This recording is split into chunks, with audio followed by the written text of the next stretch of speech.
Salut les icos, c'est Joker et aujourd'hui on se retrouve pour une vidéo un peu particulière car nous allons pas parler de musique, bon ça restera dans le domaine de la musique, mais cette fois j'ai envie de pousser un peu mon coup de gueule. Oui, pourquoi ne pas faire ça, tiens, pousser un coup de gueule. Eh bien j'ai envie de le faire parce que aujourd'hui nous allons parler de... Pourquoi j'ai envie de parler de The Voice, qui à la base est une émission que j'aime bien.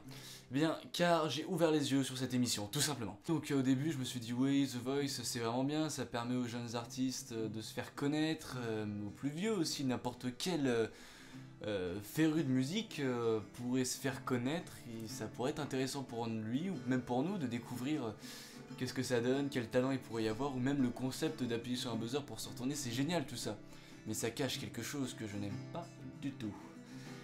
C'est la commercialisation de la musique. Vous allez me dire, oh là là, mais la commercialisation de la musique c'est important, sinon comment les artistes vivent? Oui, très bien, mais avec The Voice, les artistes ne vivent pas. Ils sont tout simplement manipulés. Et me dis pas que je suis jaloux parce que je voudrais faire The Voice ou quoi, parce que je me prétends chanteur ou musicien et du coup j'aimerais bien être connu. Certainement pas. Me faire connaître comme ça serait la dernière chose dont j'aurais envie. Je vais vous expliquer pourquoi. Tout simplement. Parce que quand les chanteurs sont donc retenus par The Voice, ils ont un contrat avec une maison de disques et The Voice, donc TF1. En gros, pour moi, le contrat stipule clairement que il y a un tel que le revenu revient donc à TF1 et donc à la maison de disques. Mais à mon avis, c'est un gros revenu. Vous voyez sur ce que l'artiste touche. L'artiste en question n'a pas une parole ou une note à ajouter à ce que la maison de disques veulent que cet artiste fasse. Par exemple, si vous croyez que le musicien lambda dans sa chambre qui va faire ses musiques va aller à The Voice, il va se faire découvrir par une maison de disques ou même va gagner The Voice, va pouvoir continuer à faire ses petites chansons tranquilles dans son coin comme il y tient à cœur, et bah c'est complètement faux. Il est archi censuré. Imaginons que l'artiste gueule contre par exemple Prenez 16. Par exemple, qui criait contre la télévisée, qui disait dans ses chansons mettez des coups de pioche dans votre télé, etc. Faut ressembler à des guignols, faut que tu passes à la télé pour rentrer dans les farandoles de ceux qui ont le blé. Prenez cet artiste-là, il serait allé à The Voice, il aurait voulu proposer ces textes-là à Maison de Disque ou à TF1, TF1 s'en fait. Toi tu fermes ta gueule, t'as signé un contrat, tu fais ce qu'on te demande et c'est tout. Voilà.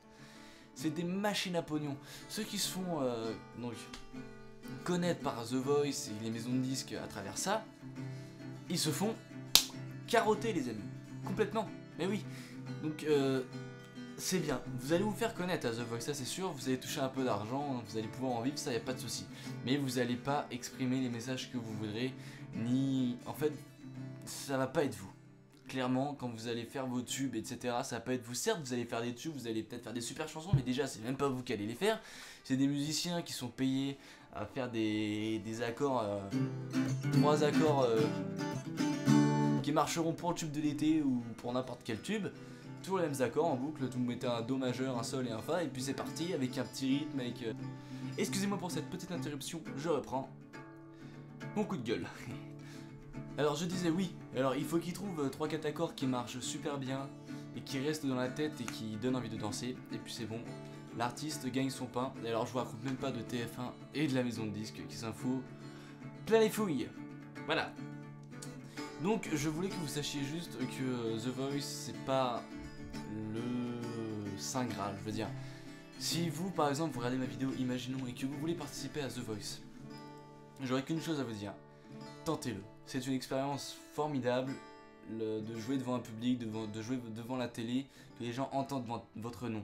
Mais ne croyez pas que votre célébrité va perdurer pendant, je sais pas, regardez Aznavour, ou regardez, je sais pas, Johnny, ou je prends des stars françaises connues, hein, Calogero et tout ça. Non, ils sont loin d'être connus par des jeux télé comme ça.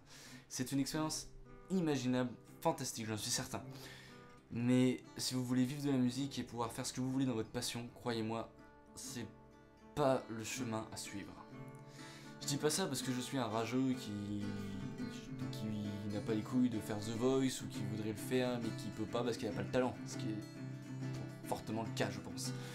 Mais je dis juste ça pour vous ouvrir les yeux et parce que moi ça m'énerve de voir autant de gens se dire ah c'est bien devant The Voice, c'est bien l'artiste à The Voice, il pourra faire connaître, vivre de sa passion, faire ce qu'il a envie de faire, etc. C'est vraiment une bonne opportunité, TF1 ils sont géniaux vraiment, ils sont vraiment là pour les autres et tout ça. Non, c'est des machines à fric, c'est des pompes à fric, ils feront tout pour l'argent, croyez-moi. Voilà, c'était une vidéo un peu spéciale, mais j'avais besoin de le dire et de l'exprimer avec vous les amis. N'hésitez pas à me dire ce que vous en pensez dans les commentaires, vous allez probablement penser tout l'inverse. Justement, c'est ce qui m'intéresserait à voir, et puis voilà, je vous dis à la prochaine pour une nouvelle vidéo. Salut tout le monde.